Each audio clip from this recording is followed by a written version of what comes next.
All right, we are live. I'm in the room. Give me a sec. I'll wait for you guys to all join. For those of you that are watching this via replay, you can still heart away. We appreciate that. The hearts are important. You can still, oof, I just dropped my coffee. Jen, can I have help? I'm an angry guy now. I just spilled my coffee. I'm gonna move it all now. Ooh, we're gonna keep it going, right? Because the beauty of the Periscope, you're gonna see it if it goes smooth. You're gonna see it if it goes south. That's what happened. The chair was attached to the space heater. Awesome. Oh, it's definitely my fault. Jen, it's all your fault. It's always my fault. I spilled my coffee. It's all Jen's fault. It's always my fault. That's what you were saying. Okay, so let's try this again. Looks like people are coming in the room. For those of you guys that are watching this live, of course you can tap. Right now it's going south. The whole scope is ruined. You can share this scope by tapping that little person in the corner. And you can invite people, all your friends or people that you think might be interested in seeing this. I'm going to be asking you guys your thoughts on the most abusive tool in dog training. And then I'm going to get into things a bit more in detail and give you my thoughts on. Just trying to help out here. So, yeah. I just spilled my coffee. I am not happy. I'm so not happy right now. We're gonna get into this. So you guys can heart away. You can share this. The video is going to be replayable on Periscope for 24 hours. After that, it's worst day ever. What happened? I spilled my coffee. What? Worst day ever. What happened? I spilled my coffee. Oh, okay. First world problems. After the 24 hours, don't be super discouraged. You can still watch it. You won't be able to heart. All of our periscopes from here on out, with the exception of maybe like the first 20, are archived on catch.me. So KATCH, thank you, I appreciate that, Hans. KATCH.me, and then you'll go into the search, and you'll search Dream Come True Canine. You'll see that logo pop up. And you'll be able to see all the videos. So, before I get into things, I'm going to try to get detailed, but I'm going to try to keep this somewhat, thanks Jen, sorry about that, somewhat quick too, because I do have a client that I have to head to. What's up, Corley, how are you? So, let's get a couple of thoughts. Out of all tools / methods, because some people mix those two. I think there's a very big difference between tools and methods. But out of all tools and methods, what are some of your guys' thoughts on what the most abusive dog training tool or dog training method is or could be? Someone says muzzle. Someone says praising at the wrong time. These are all not wrong. These are great. What else? Choke chain. The human, that's not a bad one. That's not a bad one at all. What else? What else do you guys have? Not using anything abusive, nothing. Treats, spray-based bark collars. I have to do a periscope on that also. Choke collar, ignoring the bad, abused or abusive. Closed-mindedness, ooh, you're onto something there. And then someone goes, anything depends on how it's used. Feet. All right, so those are all good ones. Let's kind of get into this here. So for the most part, I think that when you hear no rules, yeah, that's a good one too. I think that when you hear the most abusive tool in dog training today, people tend to turn right away to some things that might be more on the aversive side. So specific type of collars, like maybe like a prong collar, a slip lead, a choke chain, a remote collar, sometimes known as or called a shock collar. or using corrections in dog training, or maybe not being pure, quote unquote, like positive only, hands off, like positive, like hands free. Some people will also get into, when I first thought about this topic, the first thing that I was gonna say was food. And for anyone that knows me, right off the bat, anyone that knows me would be like, well, that's kind of stupid because you use food all the time. So, and then other people will be like, oh, well, I knew he was going to talk about aversive methods. Somebody says Victoria Stillwell. Let's be nice. She doesn't need any any criticism. She's battling her own demons with training methods. So a lot of people will have all these different thoughts. And my initial thought was food. And people will be like, yeah, but you use a ton of food. Why would you say that? And I started thinking, well, obviously, if food is used the wrong way, or if food is used in a way where you're treating your dog to death, it can lead to obesity. It can lead to dogs lacking physical activity. It can lead to dogs really being lazy, so many things. And I thought food. But then I started thinking, and I was like, you know what? Obviously, that's, even though it has the potential to be, I think that probably makes the most sense for me. I think that food has the potential / is the worst tool or most abusive tool in dog training. So let me actually rephrase that. Food can be the most abusive tool in dog training. But does that mean that food itself is abusive? For those that are pretty open-minded and level-headed and common sense people, I think the obvious answer is no, right? So then that got me thinking, what about, or why wouldn't that concept apply, exactly misused, to any other tool in dog training, right? And some people might say, yeah, well, because like a prong collar has like spikes and that's meant to intimidate or use fear. But do people know that you can actually use that tool without hurting a dog and without intimidating them? Probably not, right? So what I'm going to go ahead and say, I'm going to say it right now, I think the most abusive tool in dog training / method is the human's inability to have an open mind and see something for what it can be, regardless of how it's used, what it can be for them. In a good way, even if they don't like the tool. That is the most abusive tool, and the problem with dog training today is people's lack or inability to have an open mind and say, you know what, let me see this outside of what I've heard, outside of what's been conditioned in my brain, outside of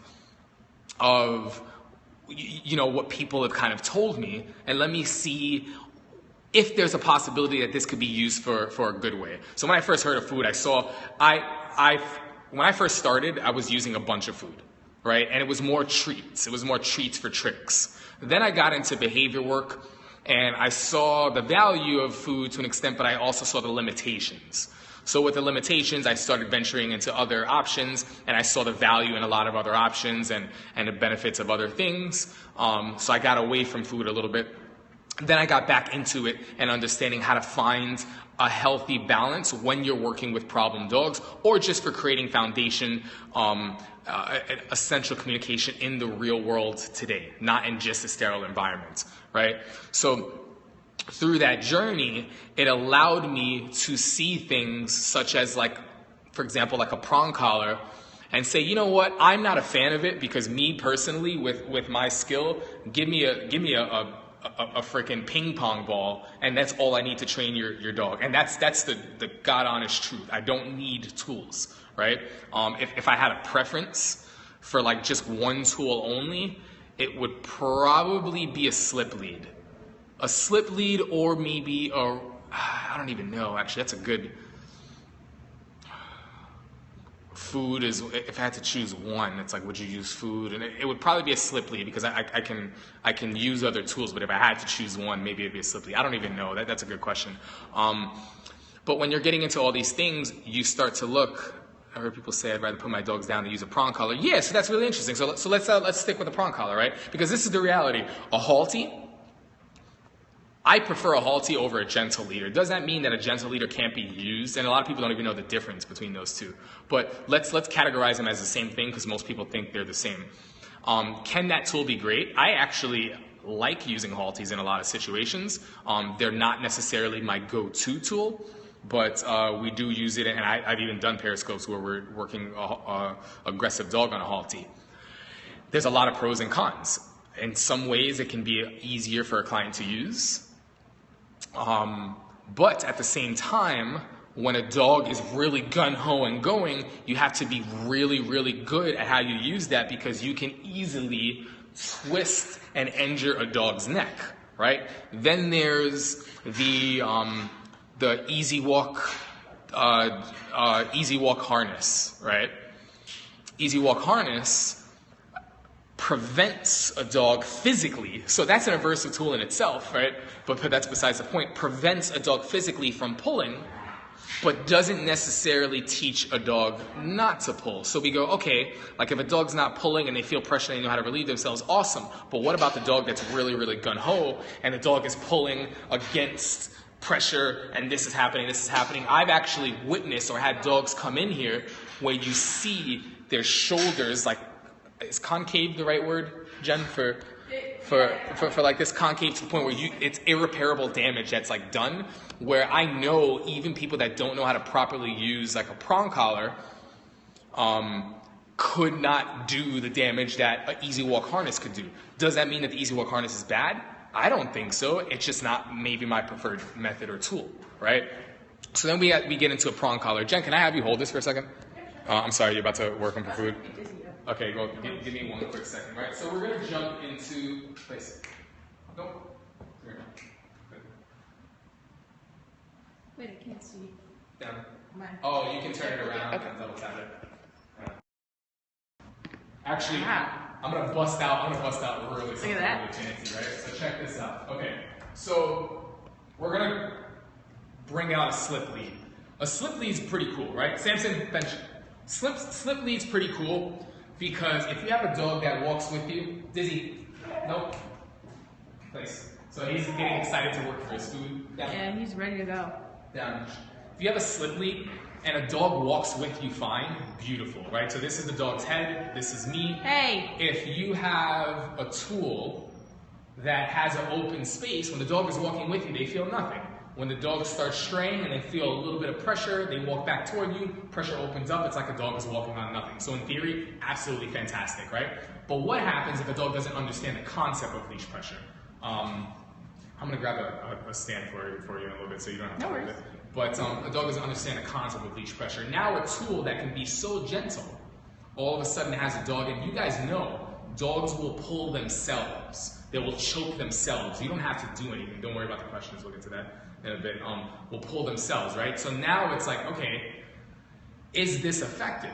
So you have a dog that will literally choke themselves. Then we jump to something like, let's say, you know what, I can use the same thing because I don't really have it here. A flat buckle collar. There's one in the thing on the fence over there. Oh, is there? Okay, beautiful. So now we have a flat buckle collar. And people go, you know what, I don't want to use something with spikes. I want to use this because look, it's not scary. It's going to be softer on a dog. So now you have a dog that's a puller. And the dog is pulling. I don't know if you guys notice, but you're either going to have this way too tight where it's literally choking a dog if a dog is a puller, or you're going to have a space. Now this is talking about like real world situations where you're not working a dog in a sterile lab forever where you're using food where you don't have to use a leash. In the real world, you're going to have to use a leash, especially a leash law, unless you live in the middle of nowhere. So if the collar's too loose, you see it slides down, and there's always this sort of space in between, right? So what that means is that all of this space is lost opportunity, and that means that if a dog is pulling, you literally have a small amount of pressure, flat pressure, choking pressure, that a dog can choke on themselves. And you don't want to pull so the dog walks on pressure 24/7, right? Then we look at something like the big scary prong collar. Now, first thing I'm going to say with prong collars, there are a lot of different types of prong collars, a lot of over-the-counter sharp ones and ones that are big and bulky and clanky here. Herm Spranger, if you're going to use it, are ones that we prefer. Recommend, but before we get into that, let's talk about this in theory. So now this looks scary. When I first heard about this or saw it, I was like, there's no way in hell that I would put that on my dog. You're out of your mind. It looks like something straight out of Game of Thrones. Why would I use that? Then it got explained that just like a martingale, which that's basically what this is. Martingale basically means this triangle. It's a martingale system. Most people will refer to a flat buckle collar with this chain, right? So you have that. Then this got introduced to me, and I thought, I was like, well, why is this so different? And someone said, well, if you have a dog that's a puller, or you want to be gentle, what happens is there's a bunch of contact points. And furthermore, the contact points are round. So when you apply pressure, if it's properly fitted, you now have weight that the dog probably is putting on themselves that's evenly distributed on the neck at a bunch of different pressure points rather than just all of their weight here, which can actually cause damage on the trachea and the larynx. And I was like, oh, that's interesting, but does it hurt? And I put it on myself, and I checked it out, and I wailed away, and I go, actually, it doesn't hurt at all, that's interesting. And I found that it was almost like a bed of nails. I know you're almost there, Jen, hold on. Where are the big prong collars at? In the box over there. Okay, yeah. Cool. So this is not to talk about this tool or promote this tool, but we're talking about a bunch of different things, but I do want to kind of jump into something else here for a second. Since we're on the topic of prong collar, I want to get into that. So I've already done videos on remote collars, e-collars, whatever you want to call them. So if you have your questions about that, it's the same thing. Could that tool be abusive? Probably, absolutely. But can it be really useful and helpful? That's what we're talking about. And the person that can't at least consider and say, well, let me see something about that, that's the problem. That's what's the title? Most abusive. That's the most abusive thing that you can do, is not look at something and go, well, can I actually use that in a way that would be beneficial to me, right? So, this is about the size of my neck. All right. Not bad. So, you know what? There. I do this at like workshops and stuff, because people will be like, yeah, well, would you put that around your neck? And it's like, I do it on like all of my workshops. It doesn't hurt. And this is another thing too that you have to consider, is like, if you've actually watched how you can be softer and relatively like gentle with it, there's no way that somebody can argue.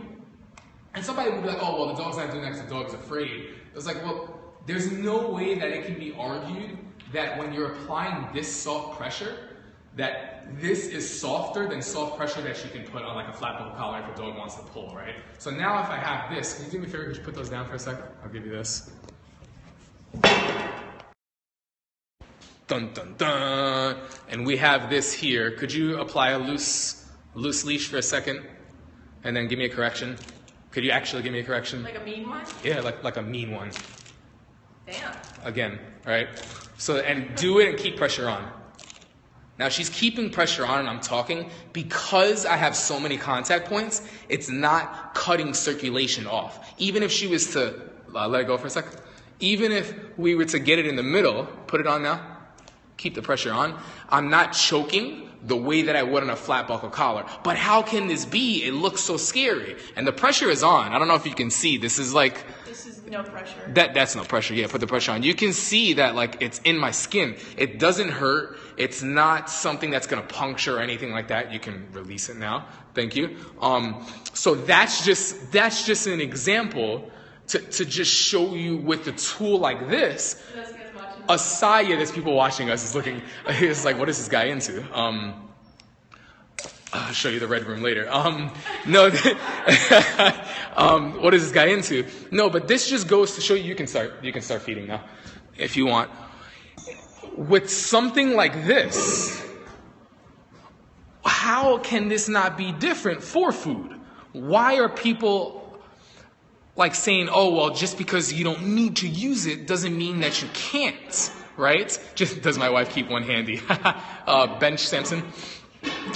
So it's like, yeah, food can be super abusive and super misused, just like timing and everything. But does that mean that it can't be used the right way and actually really beneficial? Can we get past what we hear about certain tools like a prong collar or even a remote collar and start to think of a couple things, right? Because there are people that have been so like conditioned to, I can do this just with this. And it's like, that's fantastic. But there's a very big difference between working your own dogs and working client dogs that are on a time frame, that have X amount of money that you know won't put the amount of work that you can, even if they wanted to, because they have a 24/7 job, right? So it's not about what you can do necessarily, but what your clients can do. So if you're using these tools, is it a tool that can be used in a way where a dog is enthusiastic about it? I'll take questions in a minute. Or is it a tool that has to be the only reason the dog is listening is because the dog is afraid? Absolutely not. But if we're conditioned to thinking that that's the only way, then that's how our life is going to be. So this is something that you have to really, really think about. With all the people that talk about what they can do without this tool, without that tool, aside from actually showing someone like for example, let's just say like Cesar Millan, right? He pops up. You've seen this guy has used a limited amount of tools. He might just work with his body and his slip lead. But as a result, he was limited in some ways with working with clients, right? He couldn't, or he was really good at being firm but not knowing how to overdo it, and sometimes pressuring dogs more as a result because he didn't use as many tools, at least in the beginning of his career. Then you look at people who only limit themselves to using food and say they don't use an aversive, even though by definition, by the second they put a leash on, it's an aversive. All these people that say they can do these things. It's 2016. In a world where we have free social media platforms like Facebook, like Instagram, like YouTube, like Vimeo, I can go on and on, Periscope, Live. With all these people that say that they work with problem dogs and are rehabbing dogs, yeah, I know you can teach awesome dog tricks with just this. I know that you can get really far if you put the effort with just maybe like food in a limited amount. But you know what? I can also get through a snowstorm with a vehicle with two-wheel drive. But does that mean that a vehicle with four-wheel drive is something that I don't want to use? I can also get to the 10th floor if I decide to walk. But like, does that mean that if I use an elevator, like I'm a bad guy? You know what I mean? I can ride a horse bareback if I wanted to, but if I'm going to teach a horseback riding school, am I going to teach them how to ride a horse bareback, or am I going to put the proper reins on the horse so that communication and results can not only be easy for the handler or the rider, but also clear for the horse that is going to be receiving information from somebody that's not good at speaking it, that speaks with a heavy accent. These are things that you have to consider. This is where dog tools, it gets you thinking, what if I can use this tool this way?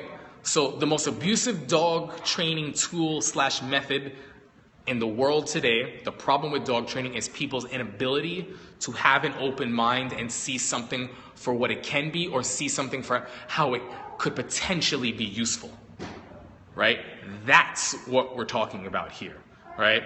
Getting out of like the conditioned, overly emotional kind of state where we're like, oh, well, I'll show you what this is useful, and like it's only useful for throwing it in the trash, or like this and that. It's like, it's like immature, right? So what I was talking about, because I got a little off tangent, with this world, 2016, with video, if I was doing phenomenal work with dogs, like I'm talking turning dogs around 24/7, which I am, right? I'm going to get to the point here.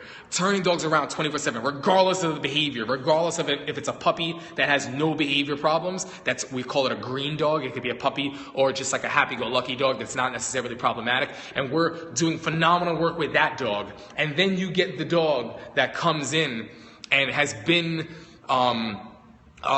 neglected by trainers who either tried and then couldn't help and said, listen, that's about as good as it's going to get, or didn't even want to take the case on because it was aggressive or this or who knows. And we're taking those dogs in and we're making videos about it and we're doing things live and we're turning these dogs around regardless of what people said. We're getting them off of the anxiety medicine that the veterinary behaviorists put them on when pure positive didn't work and stuff like that. And we're shooting these videos, and the people that sometimes people want to hate are maybe like me, people like, let's say Tyler Muto, let's say Jeff Gelman, let's say Sean O'Shea, even sometimes like Michael Ellis, Bart Ballone, because they're open about the tools that they use. Well, they use a lot of positive reinforcement, but they also use other methods. So immediately they're hated, but the only reason they're hated is because they're the only people that you see day in and day out putting videos of rehabbing problem dogs. If there was someone out there that was truly turning dogs around on the regular with just one way only method, one tool only, food only, no leash, no this, no corrections, no nothing, like nothing, why isn't this person a billionaire?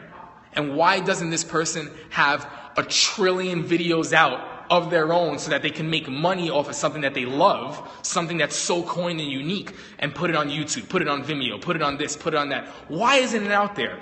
And with these people that battle on sides so much about this method versus that method, and we can do this or we've been doing that, where are the videos?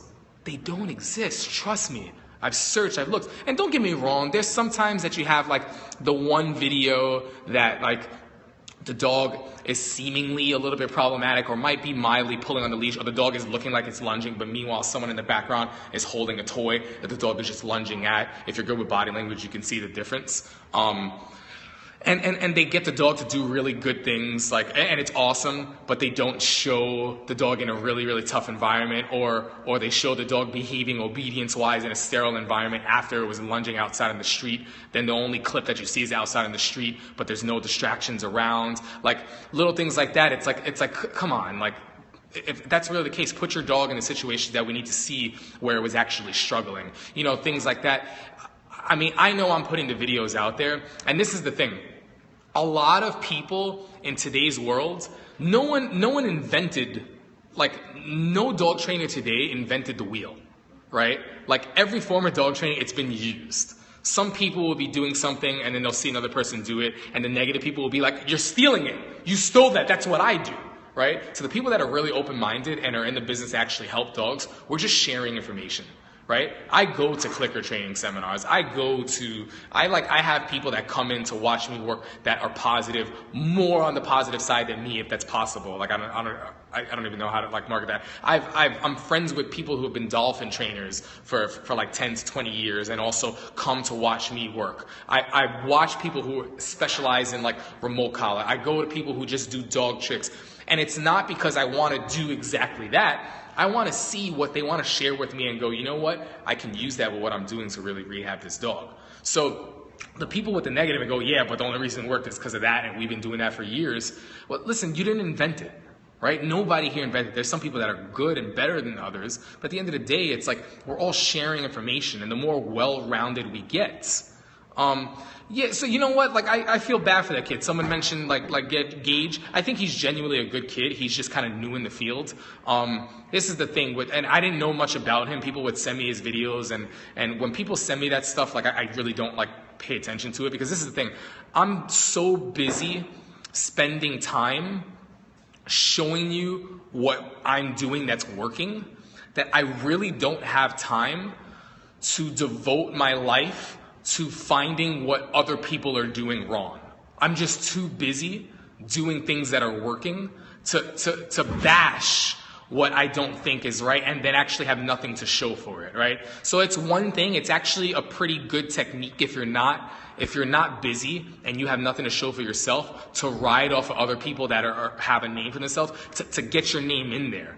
But then once you have a little bit of that spotlight, it's your time to shine, and you have to show your work. And when there's nothing there to show, and you can try to be positive, and it doesn't work or doesn't get as many views because what you're doing is not unique, and it's the same stuff we've been doing in the beginning, then it's like, okay, now I have to go back to kind of like really bashing and saying, hey, this and that and the third. It's like the people that are I saved this quote. It's like the people that are trying to bring you down and talk badly about you are already below you. So with this kid, I think there's actually a little bit different. Because I didn't know much about him, and he actually called me the other day, and I didn't know, and then I didn't even tell you about this, and it was right after he got bid, and he was like, man, you know, I see what you do, and he opened up, he was like, I watch all your periscopes and this and that, and I tried to invite him to a seminar. I was like, listen, man, if you really want to learn and you want to see this, we have this one seminar coming out, you should attend. People are attending from all over the world if you're interested. And just kind of telling him, I was like, you know, after he mentioned it, he was like, I just made another video about you. It was like a third video or something.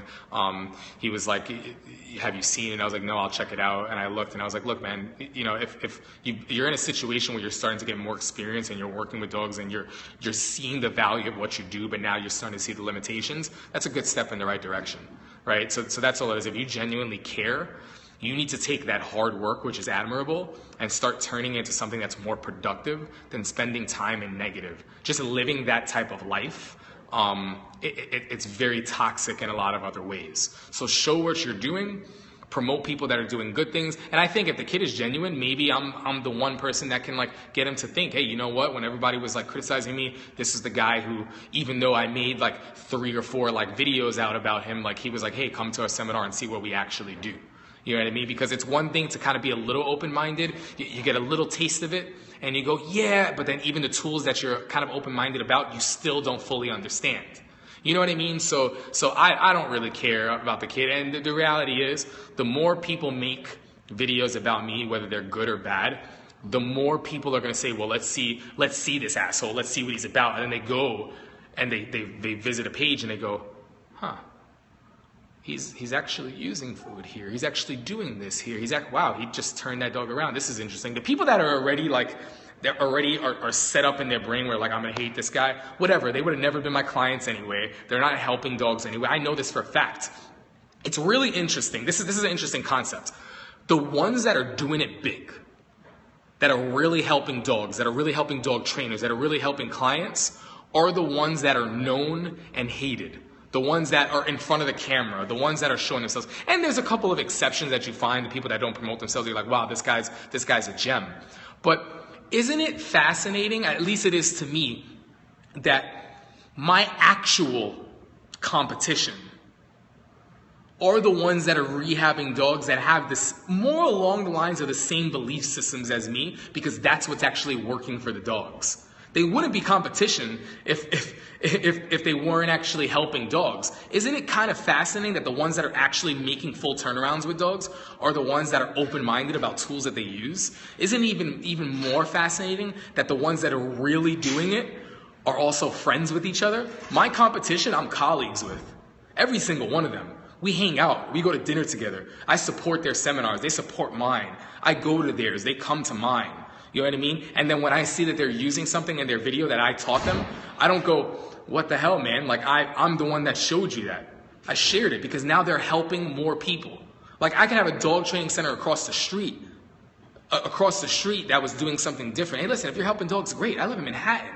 There's plenty to go around. There's people that need help. I can't, even if I was, if everyone wanted to come to me, I literally can't help every dog on the planet. It's too much. It's too busy. I'm trying my best. But hey, if you can help also, then let's share the wealth. Then we can promote each other. The people that are really hustling, the people that are really doing it, the people that actually are competition with one another, I guarantee you, especially in this field, are friends and colleagues of one another. Guaranteed. Guaranteed. I'm telling you because I know it. I'm friends with all these people.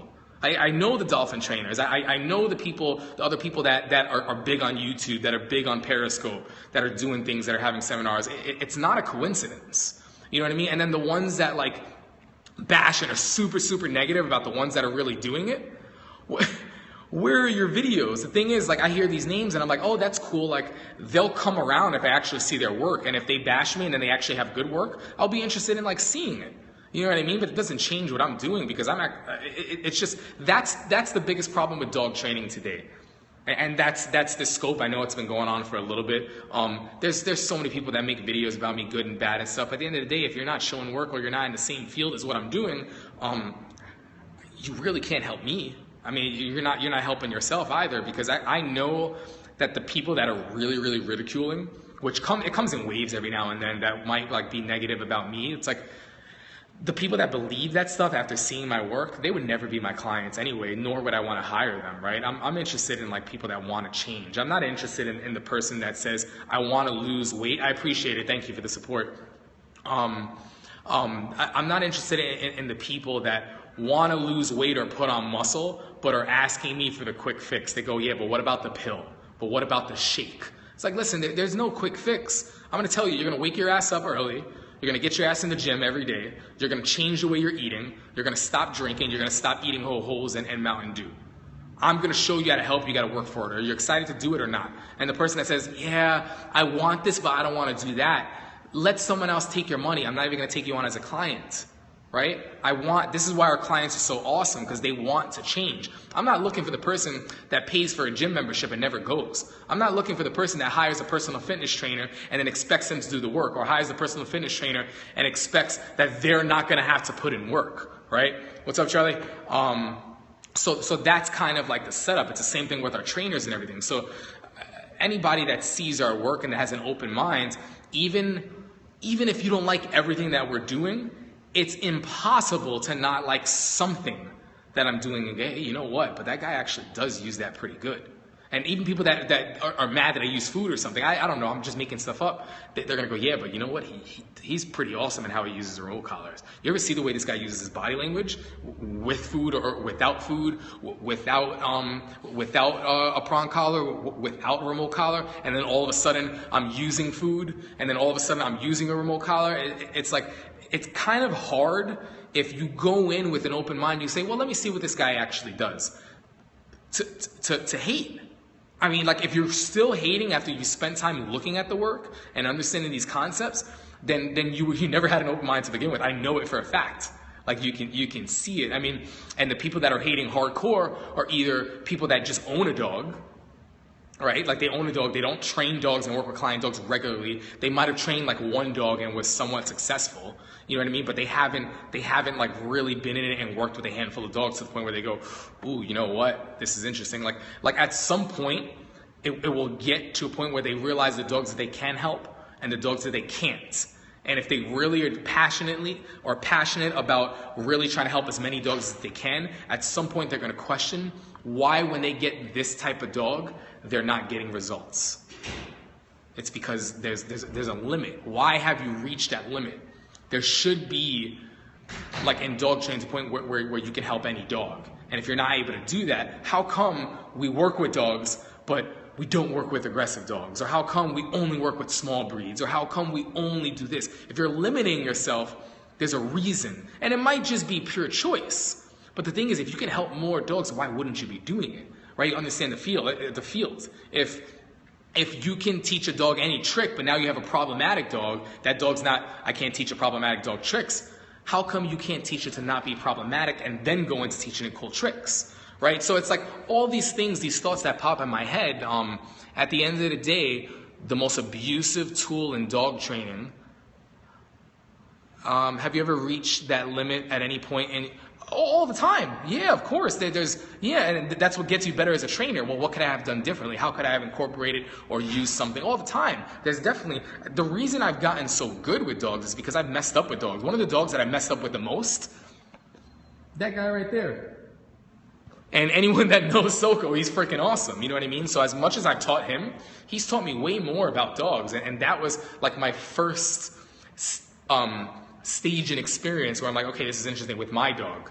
And then the stuff that I did, and then all of a sudden working with client dogs. So at the end of the day, like, it's just the way that I see things is different, and I'm open-minded. That's why we're helping these dogs, whether they're happy-go-lucky, whether they're fear-aggressive, whether they're dog-aggressive, whether they're human-aggressive, whether they're this, regardless of how we're using food. So at the end of the day, like, I can help you, but listen to what I have to say. Like, I'm not interested in working with the client that knows that I'm good at what they do, but then they're going to try to tell me how to do the job. It's like, you know, with all due respect, you're hiring me because you don't know how to do it.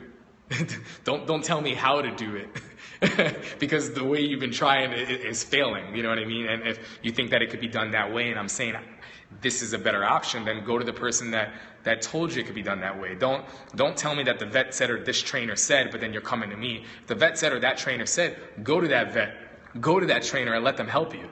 But if they're not helping you, Don't tell me that they said this and expect me to do what they did if they haven't helped, because I have a track record. We're over here doing things every day. You know what I mean? The type of dogs that we're working with on a daily basis and turning around, the majority of them, if at the very least 50% of them, are cases that other trainers wouldn't even take on. Right? So that alone has to get you to think, you know what, well, I don't really like this guy, but he's got to be doing something right. Like, there's got to be, and is there room for improvement? There better be. I hope so. I'm trying to get better and better as a trainer every day. You look at like black belts in martial arts. Once they get a black belt, do they quit? No, they're trying to get better and better. You know what I mean? So it's the same thing with anything in life. It's just, there's always room to learn regardless of how long you've been in the field. And here's the thing too that's really interesting. Experience doesn't always mean time-wise. I know people who have a lot of experience and know the game of hockey and basketball, know it better than anybody else, but they suck when you see them on the court or you see them on the rink, right? I also know people who are really, really talented, but don't have the experience yet, me in a lot of ways, to understand how talented they actually are and actually expand on that talent through hard work. So, I mean, there's some people that have like way more dog training experience than me, but then they're coming to me with their own personal dogs and stuff. And there's a reason for that. And there's, you know, I'm way more experienced in a lot of other ways because I deal with training problem dogs in New York City where there's every distraction imaginable, and you're used to training dogs in the middle of nowhere with no distractions, and I'm successful. You know what I mean? So it's successfully turning these dogs around. So there's always something to learn. You know what I mean? There's no way that you can deny like time-wise experience. There's some people that have been in like hockey or like basketball or whatever sport for 10 years and they're considered a veteran and they're really good at what they do. But what about the kid that just won Rookie of the Year award? Does he not deserve it because he doesn't have 10 years experience? That's silliness. You know what I mean? So that's pretty much it. I really hope that you guys appreciate the scope. Thank you guys for watching. I can ramble forever, but I do have a client in Brooklyn that I got to go help out. Thank you so much for the hearts. I know I was a little bit everywhere with that, but hopefully it just gets people to think a bit and share the heck out of this, right? This is going to be on catch.me. Share it on Facebook. Share it on Instagram. You already know the drill. You want to know what? If you guys have some questions, what time is it right now? Oh, wow, I got to get going. I'm going to take one question really quickly. I got a 1:30 client in Brooklyn. I don't know how I'm going to pull this off, but I'm going to speed. Not recommended. Beautiful. I love the hearts, guys. Quick question. Answer one question. Thank you. That means a lot. That's it. Just thinking about it. Things that pop in my mind. The tools itself are not abusive. It's how they're used, right? Very, very important. Okay, so that's another thing. DBQ Tuesday, that episode was done on Tuesday, and Andrew never uploaded it. So it's going to get uploaded tonight. I'm actually going to text him right now and make sure that that's on our YouTube channel. Gets uploaded tonight for sure. The brand name of the prong, Herm Sprenger. HermSprenger. Oh, it was uploaded? Awesome. All right, so it was already uploaded. Have you ever heard with a dog that said they couldn't connect with a dog? I've heard that plenty of times. I just, if I look at things, I see, okay, if I'm not really like having a bond, what can I do to get this bond? It can always be done. Like if a car is not driving, I'm not going to say, well, that's it. There's nothing you could do. I'm going to say, okay, how can I get this car driving again? Before using that car to teach someone how to drive, right? So that's the process with dog training. What's that? Yeah. That's the process with dog training. Normally people who say that it's normally people who say that they're limited in their like approaches and stuff. Those are people that can't work with certain dogs. They go, yeah, this is about as good as they're gonna get, or this and that. Like one of our easiest cases here, and I'm not gonna name any names, was someone who. Be careful when you keep your book bag behind that. Just because it sucks air. One of our easiest cases that we've had at the training center that was a board and train was someone that 4 trainers and known, I'm talking like TV trainers, I'm talking like best-selling book trainers, I'm not going to name any of the names, couldn't help and said this is the worst case ever, and they somehow ended up here and it was the easiest case ever. And then I've also had cases where I expected it to be easy, and then when I came, it was like, this is way worse than you guys think. You know what I mean? So that's that. Yeah, most people that say they can't connect with the dog is because they've tried one way, that's not working, and they're done. Like they know how to change the oil on a car this way, but once something is different and the oil's in a different part and have to do something, it's like, this oil can't be changed. It's like, no, the oil can be changed. You just don't know. You just don't know where to go to change the oil. Don't tell me the oil can't be changed. You know what I mean? And that's pretty much it. Guys, I gotta go. I gotta get going later. Thank you so much for watching.